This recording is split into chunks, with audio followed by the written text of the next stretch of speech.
Primeiro dos elementos figurados para a gente descrever, hemácias, também chamadas de eritrócitos, né? Cito é célula, eritro quer dizer vermelho, células vermelhas ou glóbulos vermelhos lá no sangue. Gente, as hemácias são os elementos figurados mais abundantes do sangue, de longe, tanto é que o sangue é vermelho por causa dos glóbulos vermelhos. E, gente, os glóbulos vermelhos, eles são caracterizados para apresentar uma proteína chamada de hemoglobina. Essa proteína, gente, hemoglobina, ela é vermelha, ela associada a ferro, né? Lá das aulas sobre bioquímica, né? O ferro naquele grupo M, exatamente lá na molécula de hemoglobina, que é essa proteína.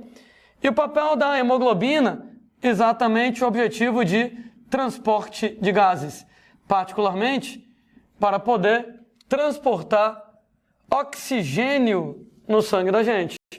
Devo admitir lá que tudo bem, a hemoglobina também carrega gás carbônico, mas ela carrega basicamente oxigênio. Nas aulas sobre fisiologia humana, a gente conversa melhor sobre o transporte de gases por parte da hemoglobina. Muito bem. Em relação, gente, lá, às nossas hemácias, elas têm origem nas chamadas células-tronco hematopoéticas mieloides. Ou seja, no tecido hematopoético mieloide, lá na medula óssea vermelha, tem as células-tronco hematopoéticas. E, gente, essas células vão lá, no primeiro momento, produzem uma célula chamada de eritroblasto. Que belo nome, né? Eritroblasto, gente, ele vai ser uma célula, está localizada lá na medula óssea vermelha. É uma célula, gente, que apresenta núcleo e que apresenta as organelas tudinho. Inclusive, né, moçada, como tem núcleo, tem DNA e síntese proteica e tudo beleza. Entretanto, à medida que os eritroblastos eles vão amadurecendo, eles passam por algumas mudanças. Por exemplo, os eritroblastos vão lá e eles perdem o núcleo. Ora, moçada, uma vez que ele perde o núcleo, o eritroblasto agora passa a ser chamado pelo nome de reticulócito, onde o reticulócito ele ainda está na medula óssea vermelha. Entretanto, ele não apresenta mais o núcleo, mas ainda tem as organelas. Já, moçada, o que vai acontecer é que os reticulócitos, eles perdem as organelas e eles, gente, saem da medula óssea e vão para o sangue. E aí, gente, quando eles chegam no sangue, o nome dele agora é eritrócito. Os eritrócitos, glóbulos vermelhos ou hemácias, então eles vão ser encontrados no sangue. Notem bem que eles não apresentam núcleo, né? Você já não tinha núcleo desde o reticulócito, e eles perderam as organelas, então eles também não vão apresentar organelas. O resultado é que o eritrócito hemáceo é uma célula muito simples, uma célula, gente, que ela perde o núcleo, que ela perde as organelas, e isso tem algumas consequências para a gente discutir com vocês. Né? Para começar, se não tem organelas, automaticamente não tem mitocôndrias. E automaticamente não tem respiração aeróbica. Então, elas obtêm energia através de fermentação. Fermentação lática. Supremo paradoxo, né, gente? A célula que mais oxigênio tem no seu corpo, que o papel dela, inclusive, é levar oxigênio, ela trabalha de maneira anaeróbica. Ela trabalha, moçada, por fermentação lática anaeróbica. É meio, moçada, como se a natureza tivesse feito isso de propósito. É como se a natureza tivesse chegado para a hemácia e tivesse dito: ô hemácia, o teu trabalho é carregar o oxigênio, não é consumir o oxigênio, para garantir que você não vai tocar no oxigênio, você não vai relar um dedinho no oxigênio. Nesse caso, eu vou tirar tuas mitocôndrias para garantir que você não vai poder usar o oxigênio. E aí, moçada, ela vai se virar com fermentação lática. Então, o papel dela é carregar o oxigênio, não é usar. Então, ela carrega, mas não usa o oxigênio que ela carrega, mesmo porque ela não pode. Ela não pode, moçada, porque ela nem mitocôndrias tem. Ô Landim, mas fermentação lática, ela vai fornecer tão pouca energia? Fermentação lática tem um saldo energético tão baixo. Mas pensando bem, para que a hemácia vai querer energia? Ela não tem núcleo, não tem organelas, não tem porcaria nenhuma. Então o metabolismo dela é mínimo, de modo que ela não vai precisar de muita energia, não. Né? Ela, moçada, vai lá e não apresenta ribossomos, porque ela perdeu o núcleo, então ela perde o DNA. Então ela não tem, por exemplo, lá como fabricar RNA ribossômico para fabricar os ribossomos. Ela perde as organelas. Sem ribossomos, automaticamente ela perde a habilidade de produzir proteínas. E nessa brincadeira dela não produzir proteínas não são eternas, né? Proteínas, elas demoram 3, 4 meses até que elas se desgastam naturalmente, né? E se perdem. Ora, nas suas células não tem tanto problema, porque daqui a 3, 4 meses, quando as proteínas se desgastam, eu fabrico novas proteínas para compensar. Mas nesse caso, se não tem como fazer proteínas, não tem síntese proteica, não tem como renovar as proteínas que se desgastam naturalmente, hemácias, moçada, elas vão morrer cedo. Hemácias, elas não conseguem repor as proteínas que elas perdem. No que elas não conseguem repor proteínas desgastadas, proteínas, moçada, com problemas, elas não conseguem viver muito tempo. Automaticamente elas terão uma vida super curta. Essa vida super curta, na casa de 90 a 120 dias. Daqui a 90 a 120 dias, como não tem núcleo, não tem DNA, não fabrica RNA ribossômico, não fabrica ribossomos, não renova as proteínas, a célula não consegue se manter e ela vai acabar vivendo pouquinho tempo, entre 90 e 120 dias. E aí alguém, com razão, vai me questionar: ô Landim, e por que as hemácias, elas não devem ter núcleo? Por que as hemácias não têm núcleo? Na verdade, a história de hemácias não terem núcleo varia de espécie para espécie. Na verdade, quando você pega peixes, anfíbios, répteis e aves, a gente tem, cara, que nesses cidadãos aqui, as hemácias, elas são nucleadas, gente. As hemácias, elas têm núcleo. O que quer dizer que, na verdade, essa história da hemácia não ter núcleo é uma exclusividade de nós, mamíferos. Opa, isso aqui é importante pra caramba. Quer dizer que na maioria dos animais vertebrados, as hemácias têm núcleo sim. Somente nos mamíferos que as hemácias são anucleadas. Gente, existem prós e contras em relação a essas situações. Então, filosofando, quando a hemácia tem núcleo, a hemácia nucleada, ela é esférica. E, gente, uma vez que ela é esférica, ela não é tão legal quanto a hemácia sem núcleo.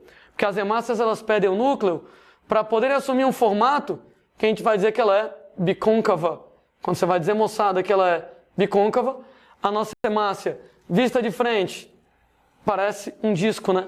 Esse disco, inclusive, ele apresenta uma depressão aqui no meio. Vista de lado, você vai ver que a hemácia, ela é duplamente côncava. A vantagem disso aqui, quando eu pego, moçada, uma hemácia esférica, uma hemácia redonda, o oxigênio, para poder entrar na hemácia, para poder ser carregado, ele vai atravessar a membrana. Só que você pode notar que uma molécula de hemoglobina que esteja bem aqui no meio da célula está super distante da membrana. Então fica difícil do oxigênio chegar nessa hemoglobina do meio para a hemoglobina carregar o oxigênio. Então, quando a hemácia é esférica, o resultado é que algumas moléculas de hemoglobina estarão muito distantes da membrana, estarão muito distantes do oxigênio que está entrando, não fica tão fácil carregar o oxigênio.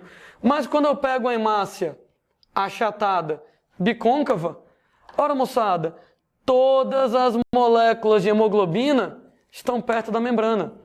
Como todas as moléculas de hemoglobina estão perto da membrana, quando o oxigênio atravessa a membrana, ele logo encontra uma molécula de hemoglobina.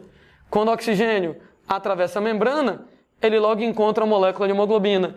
Em outras palavras, a natureza esperta, ela vai lá e troca uma hemácia esférica, onde algumas moléculas de hemoglobina, as do centro, estão distantes da membrana, estão distantes do oxigênio que entra, para uma hemácia achatada, onde todas as moléculas de hemoglobina ficam próximas da membrana, ficam próximas do oxigênio que está entrando, para o oxigênio entrar, ligar na hemoglobina e o transporte ser extremamente eficiente.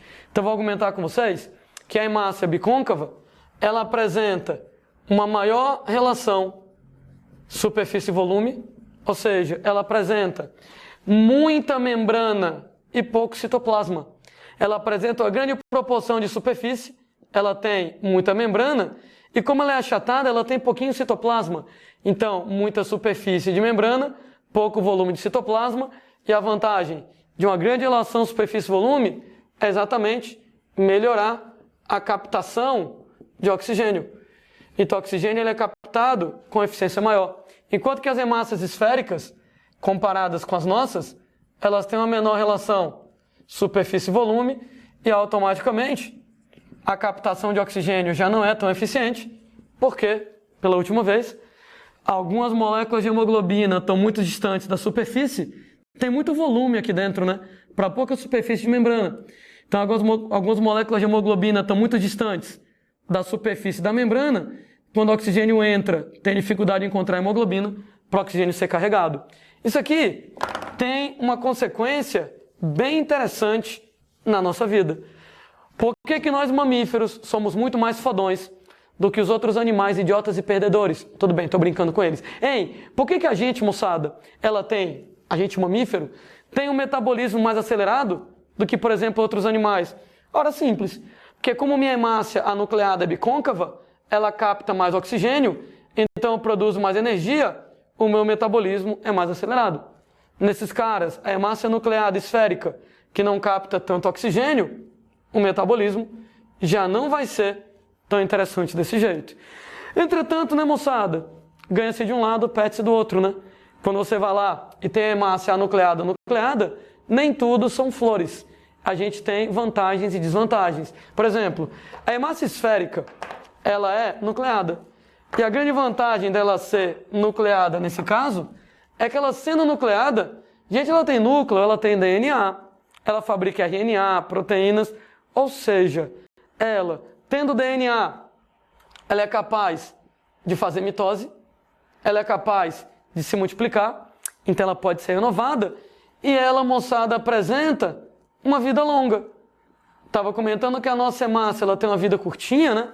Porque uma vez que ela não tem núcleo, não tem organelas, não consegue, ser ribossomos, né? Não consegue fabricar proteínas, não consegue repor as proteínas desgastadas e vive pouco tempo. Mas essas aqui, se tem núcleo, podem fazer divisão celular, tem mitoses de boa, elas conseguem fazer proteínas e a vida delas é longa. E isso alivia a produção de hemácias. Esses caras não ficam desesperados que nem a gente de fabricar novas hemácias o tempo inteiro. Com mitose e vida longa, as hemácias não precisam ser renovadas o tempo todo. Elas não precisam ser renovadas continuamente. Então, peixes, anfíbios, répteis e aves não precisam se estressar o tempo inteiro em fabricar novas hemácias. As hemácias deles se reproduzem, vivem mais tempo e daí por diante. Por outro lado, deixa eu escrever um pouco melhor, né? Então, não precisam lá ser renovadas o tempo inteiro. Enquanto que na gente, né, moçada? A brincadeira é diferente. Uma vez que nós temos hemácias anucleadas, elas sem núcleo, sem DNA, não podem fazer mitoses, não podem se renovar. Então elas têm que obrigatoriamente ser renovadas pela medula óssea. E elas ainda têm vida curta, entre 90 e 120 dias. E o resultado, devido a isso aqui, elas têm que ser renovadas o tempo todo. Elas precisam ser renovadas o tempo inteiro. O tempo inteiro, gente, a medula óssea lá está trabalhando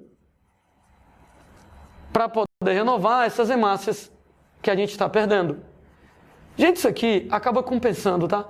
Alguém pode dizer assim, isso não é legal? Mas compensa. Compensa porque a minha hemácia anucleada bicôncava, ela carrega oxigênio tão melhor que ela garante um metabolismo tão mais alto que eu posso manter um metabolismo alto na medula óssea vermelha para a medula óssea vermelha estar o tempo inteiro fabricando novas hemácias. O tempo todo, novas hemácias são fabricadas. E a medula óssea vermelha não tem problema. Por quê? Porque eu carrego oxigênio tão bem que eu consigo garantir um metabolismo apropriado para que isso aconteça. Meu único medo é, como a medula óssea, as células estão o tempo inteiro se multiplicando, não sei se alguém lembra da aula de câncer, né? Quanto mais as células se multiplicam, mais elas duplicam o DNA. Quanto mais elas duplicam o DNA, maior o risco de erros na duplicação do DNA, maior o risco de mutações. E essas mutações podem levar a um câncer. Então a gente tem que leucemia é um câncer relativamente comum dentre os tipos de câncer que existem lá na espécie humana. Por quê? Porque a minha medula óssea está trabalhando o tempo inteiro as células tronco hematopoéticas da medula óssea. O tempo inteiro em mitose para repor aquelas minhas células que morrem porque têm vida curta. Para repor as minhas hemácias com vida curta. Nessa brincadeira das células se multiplicarem demais, alta taxa de replicação do DNA, alto risco de erros na duplicação, alto risco de mutações, aumenta o risco de câncer nessa área. Então, peixes, anfíbios, répteis e aves, hemácia tem núcleo, é esférica, não carrega oxigênio também, mas faz mitose e tem vida longa, não precisam ser renovadas. Enquanto que nós mamíferos, hemácia sem núcleo, bicôncavas, carregam oxigênio melhor, sem mitoses e com vida curta, tem que ser renovadas mais frequentemente. Eu tenho outro problema em as minhas hemácias terem vida curta. Se as hemácias têm vida curta, elas têm que ser renovadas, beleza, a medula óssea resolveu esse problema. E o que você faz com as hemácias mortas? Que nem uma cidade tem que ter um sistema de coleta de lixo, para poder o lixo não ficar entulhado na rua, seu corpo tem que ter um sistema de coleta, entre aspas, de hemácias mortas, para remover essas hemácias que estão morrendo o tempo todo. Daí, existe, moçada, todo um processo para você destruir essas hemácias mortas, inclusive, que nem num sistema lá de coleta de lixo eficiente, né? Você vai lá reciclar o que você puder reciclar. Quando você vai lá destruir as hemácias mortas, lá vai você reciclar o que der para reciclar. Chamamos de hemocaterese o mecanismo de destruição das hemácias mortas. Sendo, gente, que essa destruição das hemácias mortas vai estar acontecendo através dos monócitos, que são células de defesa, né? Na verdade, moçada, o monócito é aquele tipo de leucócito, né, que origina um macrófago do tecido conjuntivo. E, gente, o monócito, ele tanto vai eliminar micro-organismos, vírus, bactérias, como ele aproveita e também destrói hemácias mortas. Isso aqui, gente, acontece lá em sangue, né? Lembrando que o mesmo monócito, quando ele sai do tecido sanguíneo para o tecido conjuntivo, aquele processo de diapedese, né? Diapedese, ele sai do vado sanguíneo para o tecido conjuntivo, ele passa a ser chamado de macrófagos. Nesse caso, gente, os macrófagos de fígado e baço também vão trabalhar na hemocaterese. Então, vou destruir as hemácias mortas através dos monócitos no sangue, dos macrófagos em fígado e em baço, sendo, gente, que nesse processo a gente vai ter lá um processo de reciclagem da molécula de hemoglobina. Daí, eu vou transformar a molécula de hemoglobina numa substância chamada de bilirrubina, que vai ser excretada. Aliás, explicando um pouco melhor, né? A molécula de hemoglobina, ela é uma proteína conjugada, ela é uma proteína associada a um grupo que não é feito de aminoácidos, chamado grupo M. Sendo, moçada, que o grupo M, ele tem uma parte orgânica, chamada de anel de porfirina, e claro, só quem vai se preocupar com isso é quem vai fazer vestibulares muito malucos, e, moçada, apresenta ferro, né? Gente, o que você puder reciclar, você recicla. Então, quando eu pegar a molécula de hemoglobina e começar a desmontar ela, eu vou pegar a proteína, quebrar a proteína em aminoácidos, e isso aqui eu reaproveito. Quando eu pegar o grupo M, vou quebrar o grupo M, o ferro, eu reaproveito. Entretanto, a parte orgânica do grupo M, o tal do anel de porfirina, eu não tenho como reaproveitar. Daí isso aqui é convertido numa substância chamada de bilirrubina para ser eliminado. Ou seja, mais precisamente, quando eu vou destruir as hemácias mortas, eu vou transformar não exatamente a hemoglobina, mas para ser mais preciso, eu vou destruir as hemácias e vou transformar a parte orgânica do grupo M da hemoglobina nessa substância moçada chamada de bilirrubina. De novo, vou pegar a hemoglobina e vou começar a desmontar ela. O que eu puder reaproveitar, eu reaproveito. Proteínas são quebradas em aminoácidos, eu posso usar de novo. O grupo M libera ferro, eu posso usar de novo. E, moçada, a parte orgânica, o tal do anel de porfirina, eu não consigo reaproveitar, então você vai transformar isso aí em bilirrubina. Bilirrubina, moçada, é uma substância de cor amarela, uma substância tóxica, especialmente ao sistema nervoso. E, moçada, uma vez que ela é tóxica, ela tem que ser eliminada. E ela vai, então, ser eliminada através de fezes. Não por acaso, né, moçada? O cocô, ele é amarelado, que tem bilirrubina, que é amarela. E é eliminado, moçada, em xixi. Não por acaso, xixi é amarelado, porque tem bilirrubina de coloração amarelada. Claro que eu tento explicar isso um pouquinho melhor para vocês. Então, quer dizer, então, que quando a gente está trabalhando com essa brincadeira de hemocaterese, lá vai a gente pegar as hemácias mortas e vai começar, então, a destruir. Nessa brincadeira, vamos estar fabricando a bilirrubina. Isso aqui, gente, pode, então, acontecer em áreas como, por exemplo, baço e no próprio sangue. Essa bilirrubina, moçada, ela vai, então, ser levada até os rins. Dos rins, ela vai, então, ser eliminada no xixi com o nome de urobilina. Ora, urobilina é a versão bilirrubina do xixi. A versão bilirrubina da urina, aqui nesse caso. Então, quando ela é fabricada em baço e em sangue, a gente vai ter desse jeito. Quando, moçada, ela é fabricada lá em fígado, a bilirrubina, então, ela vai ser jogada na bile. Inclusive, não por acaso o nome é bilirrubina, porque ela é encontrada lá na bile. Lembrem, gente, que é o fígado quem vai estar fabricando os sais biliares, né? A partir do colesterol. Falaremos sobre isso com mais calma no futuro, nas aulas sobre sistema digestório. Mas é o fígado quem fabrica a bile. E essa bile, então, gente, ela vai ser jogada lá na vesícula biliar. Da vesícula biliar, ela é lançada no intestino e daí, então, cai nas fezes. E aí ela cai nas fezes com o nome de estercobilina. Estercobilina é a versão bilirrubina do esterco, cocô, e por isso que o cocô ele vai ser amarelado. Então, peguei as hemácias mortas, hemocaterese, fabriquei bilirrubina, em baço e em sangue, vai para os rins, para eliminar na urina. Em fígado, vai para a bile, daí para a vesícula biliar, joga no intestino, nas fezes, e você então acaba eliminando isso. Existem, moçada, algumas situações em que você vai acabar ficando com a pele amarelada devido ao acúmulo de bilirrubina. Por exemplo, né?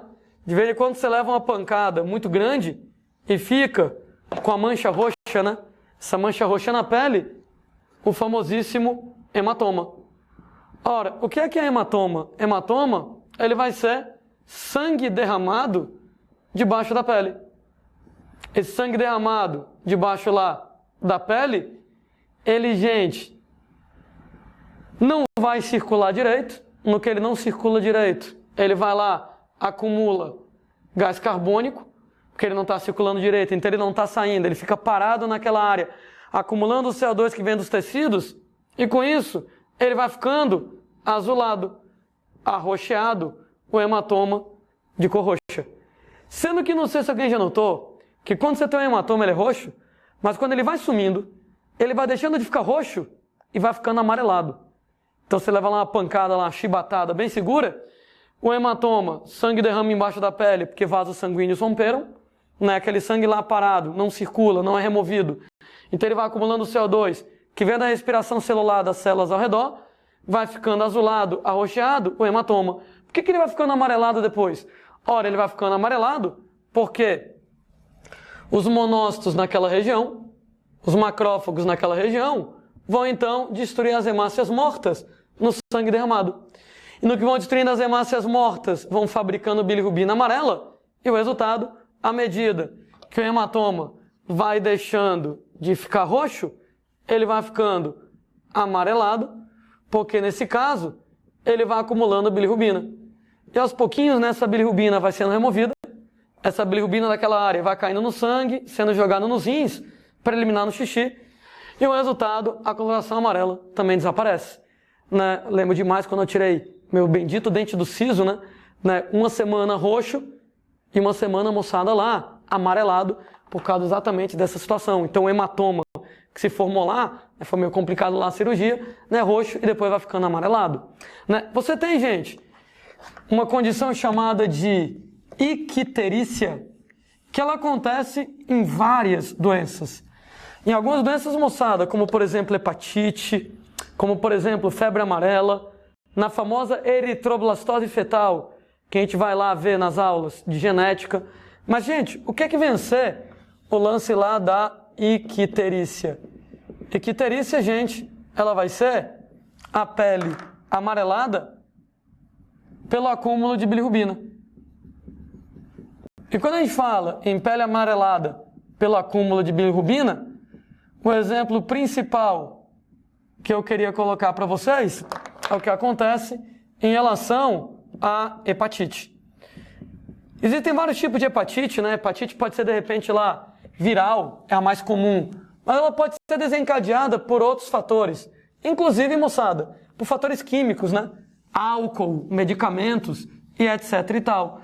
Fato é, gente, que uma vez que você tem lá hepatite, normalmente lá, hepatite de origem viral. Então eu já tive, por exemplo, hepatite, eu sei exatamente isso aqui que eu senti na minha pele, isso aqui acontecendo. Quando você tem hepatite, você acaba tendo a ruptura, a quebra dos hepatócitos. Hepatócitos, citocélula, hepatofígado, a ruptura das células hepáticas. Isso tem uma série de consequências. Uma vez que você tem lá ruptura dos hepatócitos, aquela bilirrubina que estava no hepatócito cai no sangue.